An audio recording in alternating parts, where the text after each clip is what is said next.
आइए आज यमुनोत्री के बारे में जानते हैं। यमुनोत्री यमुना नदी का स्रोत और हिंदू धर्म में देवी यमुना की सीट है। यह जिला उत्तरकाशी में गढ़वाल हिमालय में 3,293 मीटर 10,804 फीट की ऊंचाई पर स्थित है। उत्तराखंड के 4 धाम तीर्थ यात्रा में यह 4 स्थलों में से एक है। यमुना नदी के स्रोत यमुनोत्री का पवित्र गढ़ गढ़वाल हिमालय में पश्चिमीतम मंदिर है, जो बंदरपुंछ पर्वत की एक झुंड के ऊपर स्थित है।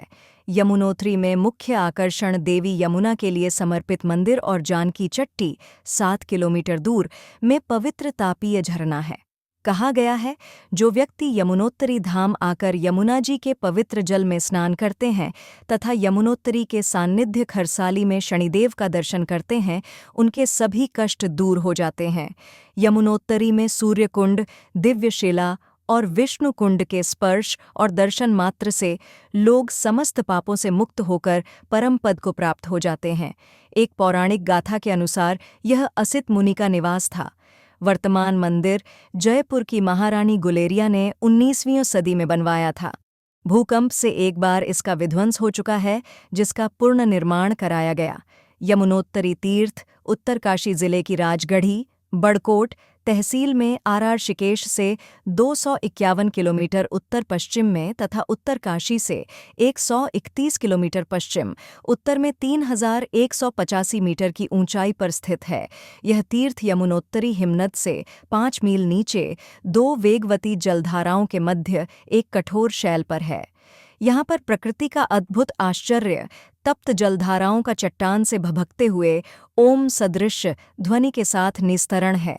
तलहटी में 2 शिलाओं के बीच जहाँ गर्म जल का स्रोत है, वहीं पर एक संकरे स्थान में यमुना जी का मंदिर है। वस्तुतः शीतोष्ण जल का मिलन स्थल ही यमुनोत्तरी है। यमुनोत्तरी का मार्ग हनुमान चट्टी 2,400 मीटर यमुनोत्तरी तीर्थ जाने का अंतिम मोटर अड्डा है। इसके बाद नारद चट्टी, फूल चट्टी व जानकी चट्टी से होकर यमुनोत्तरी तक पैदल मार्ग है।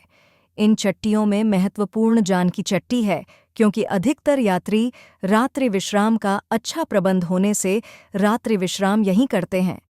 कुछ लोग इसे सीता के नाम से जानकी चट्टी मानते हैं, लेकिन ऐसा नहीं है।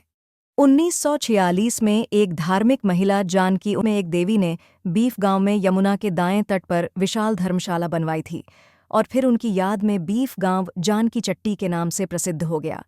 यहीं गांव में नारायण भगवान का मंदिर है।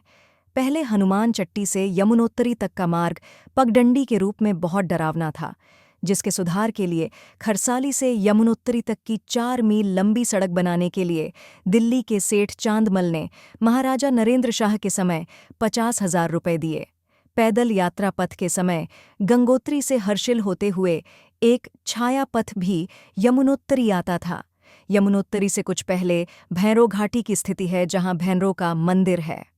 अनेक पुराणों में यमुना तट पर हुए यज्ञों का तथा कूर्म पुराण 39-9-13 में यमुनोत्तरी महात्म्य का वर्णन है।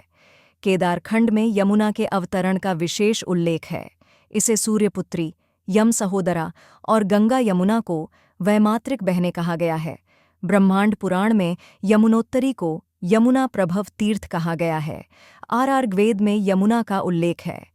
महाभारत के अनुसार जब पांडव उत्तराखंड की तीर्थयात्रा में आए तो वे पहले यमुनोत्तरी, तब गंगोत्री, फिर केदारनाथ बद्रीनाथ जी की ओर बढ़े थे। तभी से उत्तराखंड की यात्रा वामावर्त की जाती है। हेमचंद्र ने अपने काव्यानुशान में कालिंद्रे पर्वत का उल्लेख किया है, जिसे कालिंदिनी यमुना के स्रोत प्रदेश की श्रेणी माना जाता है। डबराल का मत है कि कुलिंद जन की भूमि संभवतः कालिंदिनी के स्रोत प्रदेश में थी। अतः आज का यमुना पार्वत्य उपत्यका का क्षेत्र, जो रमवाई, जौनपुर, जौनसार नामों से जाना जाता है, प्राचीन काल में कुणिंद जनपद था। महामयूरी ग्रंथ के अनुसार यमुना के स्रोत प्रदेश में दुर्योधन यक्ष का अधिकार था। उसका प्रमाण यह है कि पार्वत्य यमुना उपत्यका की पंचगाई और गीठपट्टी में अभी भी दुर्योधन की पूजा होती है। यमुना तट पर शक और यवन बस्तियों के बसने का भी उल्लेख है।